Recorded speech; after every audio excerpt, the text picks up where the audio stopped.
なんでそれ使ってるの？自信あります。できると思う。なんでもっといいツールはないの？本当の整備士はこういうことするんだ。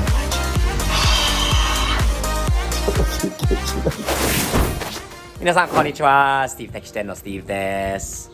240Z。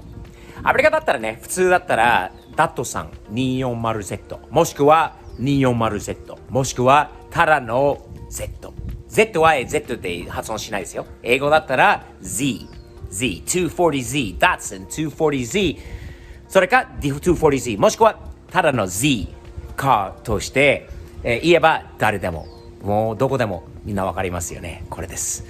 どんどんいい感じになってきてますよね。ただやっぱりフィールといろいろまた書いたりあれしたり遊ぶのがいいんだけど、これから長い目でどの方向にこの車を持っていくのかっていうことをいろいろ考えてみると、何にするんだろうか、どういうふうにしようとするだろうが同じことですね。まず後ろ車庫端にしなきゃいけないので、本日の DIY プロジェクトはまず後ろのストラットの部分と車から下ろしてジーノのところに持ってって切って、また一部をこのぐらいかなを切り取って、でまた溶接するようなことだと思うんだけど、とりあえずばらしておかないと、取っておかないと。初めてこの作業をやります。自信あります。できると思う。そしてどうですかね、ほらこの間の14インチの属車スタイルのフィール、やっぱりな、オーバーフェンダーとかがないと似合わないと分かってるんだけど、なんか楽しくね運転できたもんね。すんごい車高低くて、なんか芝生みたいにね草切りをしていたような感じだったのは、あとケツがタイヤが太いよな。箱スカになぜこのタイヤが青かというと、オーバーフェンダーがある。今箱スカはかわいそうでちょっと見せます。やっぱり太すぎって分かるけど、なんかアメ車、好きな、俺、としてこういう見た目だったんだよね。後ろはねでっかいタイヤ、ケツ上げで前のフロントを下げという感じのことだったので、ちょっと好きだねこういうのはね。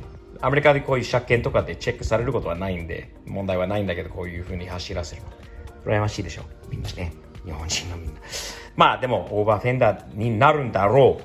どういう風にするにかもにしても、あとねかわいそうな箱スカと、ちょっとだけね、ちょっと待ってて、箱スカこの細いスキニータイヤで申し訳ないです。スペーサーも取ってしまったのは悪いな。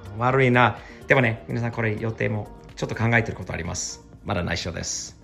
とにかく作業もう本当にできれば1日2日ぐらいでねばらして、またジーノのところに持ってて溶接などをしてまた入れることができればいいんだけど、中でやるしかないんだよね。そうするとちょっと場所があれなので、箱塚は今このタイヤでも動けないから、あっちゃんに手伝ってもらえないかな。お昼寝しているんでちょっと起こしてみよう。あっちゃんフラリ動かしてくれない？多分それで来ると思うね。動かしてくれる？フラリを外に。だから昼寝から起きた。そうだよねかなと思って。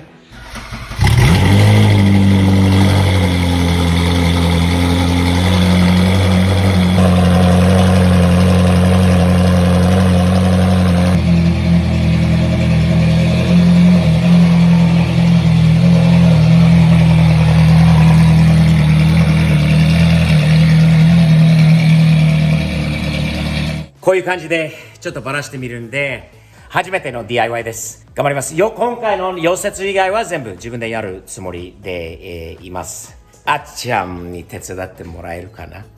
2人でやるともっとね楽しく早いしな。後ろは純正のドラムブレーキですねと純正のストラットです。いずれやっぱりディスクが欲しいですね。後ろも、そういうキットもたくさんあると思うんだけど、とりあえずドラムのままになりますね。このストラットの上はここになります。このカバーを外すとそのストラットの上が見えると思います。片手ではちょっとできない。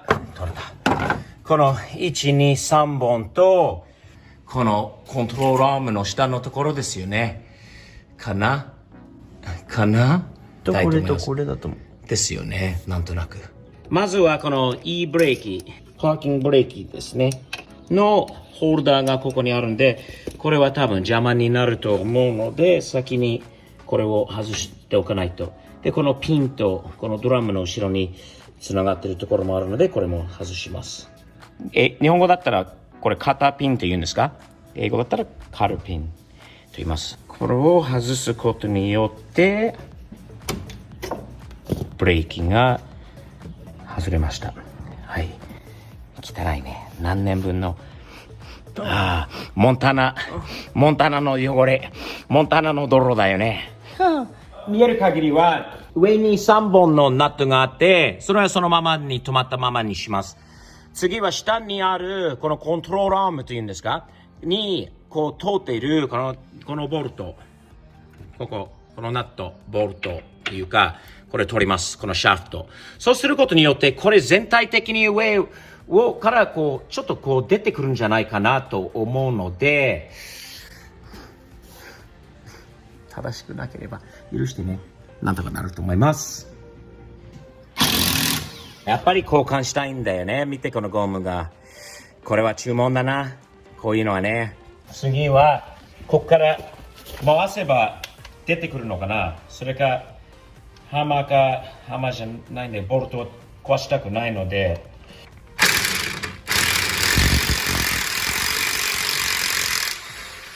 ブレーキの方のブレーキライン、これは車から来る分なんで、これはホースなんで、こういうクリップです。ここがね、クラッチマスターにもあるし、ブレーキシリンダーにも、ブレーキマスターにもあるんだけど、こういうナット、こういうフレアナット、レンチを使うものなんですが、自分が持ってるのはね、アメリカンサイズですね。ほら、合わない。ほら。8分の3インチ、16分7インチしかないので、これ、丸くならないといいけどね、これ危険です。本当に危険ですね、ここ。普通のレンチ使うことになります。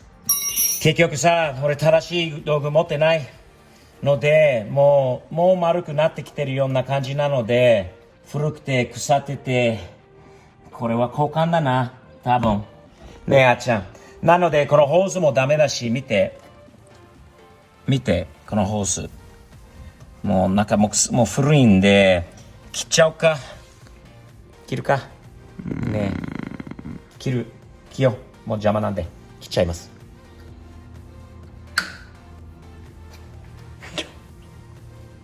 あまり漏れてないな。多分もうプレッシャーがかかってないし、なので OK でしたね。ここまで、下ろしました。フレアナットの10ミリのやつがなかったため、これは綺麗に取れなかったので、ストリップするのがあれなのかなと思って、ホースはどうせ交換するので、これ切っておきました。そこからこの、スウェイバー、上のナットと、このキャップとナットを取っておいて、最後にアクセルについてた4本のナットとボルトを下ろして、で、ちょっとグッと力を入れて、引っ張って下にここまで、こういう感じで、出てきました。次は俺はちょっと疑問であるのは、これはどうやってこのシャフトを取るのか。シャフトなのかなと思うんだけど、ちょっとどういう仕組みなのかなってちょっとわかんないので、調べて、最後に全部、取り下ろせると思います。自分は気になってたところもありましたよね。この下にあるこのチェックピンっていうんですかね。これ取らないと出てこないんだよね。これは1本ですよね。これをまず、取ることですね。なんか多分昔何かにぶつかっちゃって曲がっちゃってナット自体が壊れてたのとピンが曲がってるんだよ。ここにピンがある。見える？うん。このピンを取らないとこのシャフトが取れないので、ただね、ピンが曲がってるから出てこないんだよ。うん。なので、仕方ないんで、切らないといけない。なんでそれ使ってるの？なんでもっといいツールはないの？本当の整備士はこういうことするんだよ、あーちゃん。もうパワーツールはいらない。これは昔の70年にもしこういう作業してあったら、アウチ。取れた？取れた。で、うまくいけば、これでそのピンが取れるのかな。次はこのシャフトがスムーズに出てくるかどうかということだよね。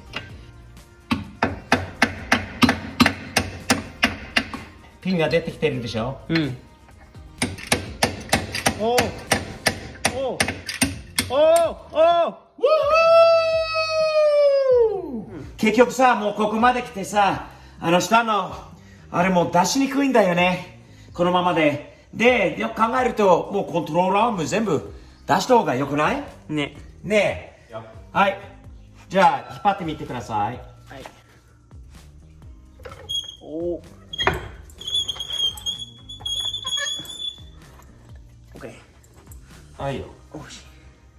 オッケー。はいよ。おお。じゃあ、下ろしましょう。はいジャッキから。はい。ああ、げて。はいよ。車から離しましょう。おーし。思ったより時間かかったね、あっちゃん。今度1日かかったじゃん。1日かかってないよ。半日2時間ぐらい。もう出して、これ綺麗にペンキできるもんね。うん。星サンブラストとかもしたいしさ、綺麗にしたいな。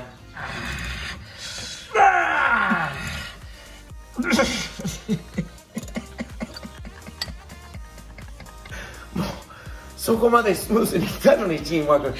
最後はなんでそんなに硬い？もう腕が取れそうだよ、あっちゃん。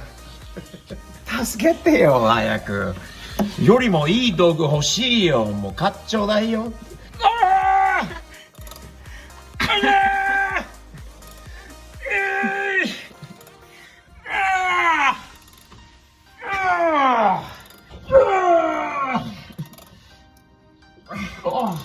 ボルトが壊れるんだ。いた。